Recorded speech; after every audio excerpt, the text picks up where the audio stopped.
Bam! UEFA President Alexander Ceferin, the most powerful man in European football, looked at the new 48-team World Cup and called it uninteresting. Uninteresting! The man actually said that out loud, in public, with his whole chest. 14 nations fired back immediately. Cape Verde, Ghana, Congo DR, Egypt, Morocco, Algeria, Senegal, Tunisia, and more. They put out a joint statement and they said, "For our countries, there is no such thing as an unimportant World Cup match. Every single game matters."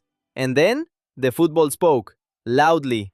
Because while Ceferin was sitting in his office calling the tournament boring, the underdogs were busy writing some of the most jaw-dropping chapters in World Cup history.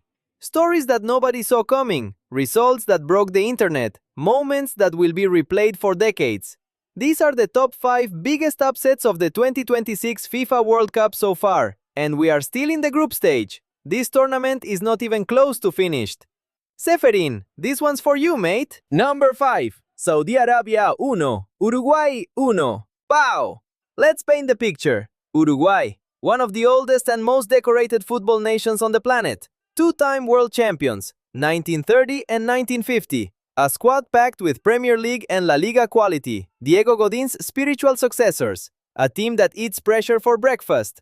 Saudi Arabia walks into that group and everybody is already writing their obituary. The pundits have them down for 3 losses and an early flight home.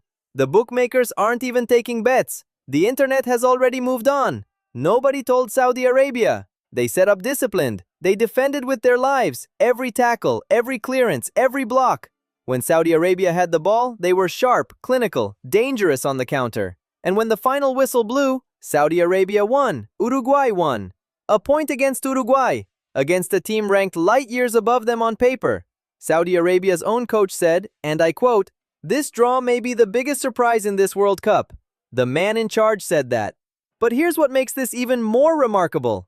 This is the same Saudi Arabia that walked onto a pitch in Qatar 2022 and beat Lionel Messi's Argentina, one of the greatest upsets in World Cup history. People called that a fluke, a one-off, a moment of madness. Nah, this is a pattern. Saudi Arabia are becoming the tournament's most dangerous boogeyman. You don't want to draw them, you don't want to underestimate them, and you absolutely do not want to let them believe they can beat you, because they already know they can. Number 4. Australia 2, Turkey 0. Wham! Turkey. Let's talk about Turkey for a second. Before this tournament kicked off, ask any football fan who their dark horse was, and a huge chunk of them said Turkey. Brilliant squad, technically gifted, Hakan Çalhanoğlu pulling strings from midfield, real pedigree, real expectation. Then Australia happened. The Socceroos, and look, nobody calls them favorites for anything, came out and completely dismantled Turkey from the first whistle. No moment of luck, no controversial referee decision to hide behind.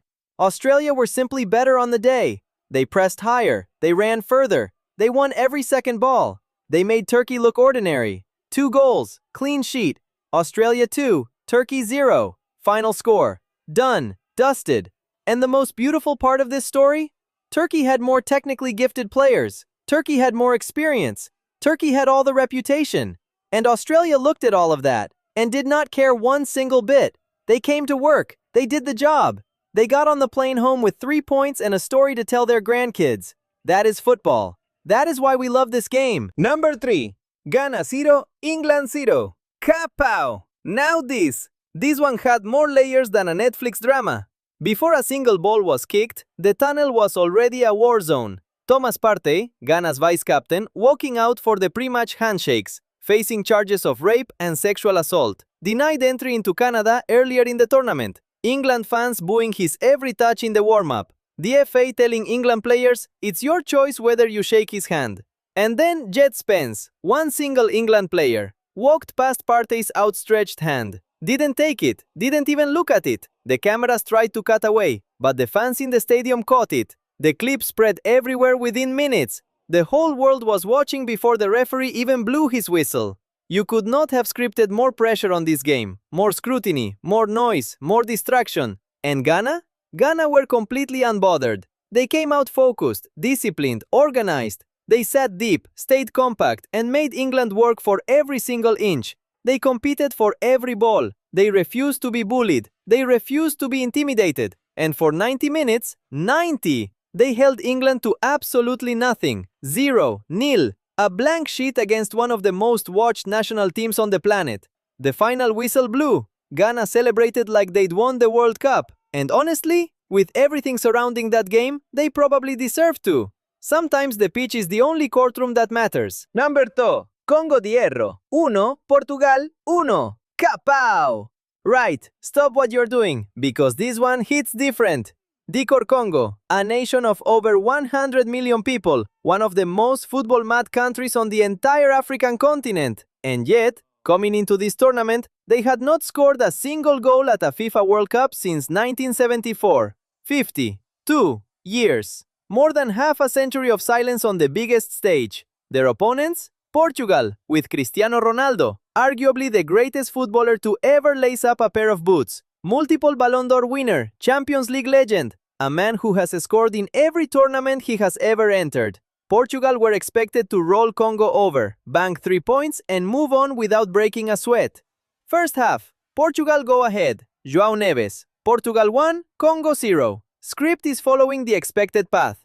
And then, stoppage time, first half. Yoane Wissa, Brentford's own, playing the game of his life, receives the ball in the box. One touch, shot, goal!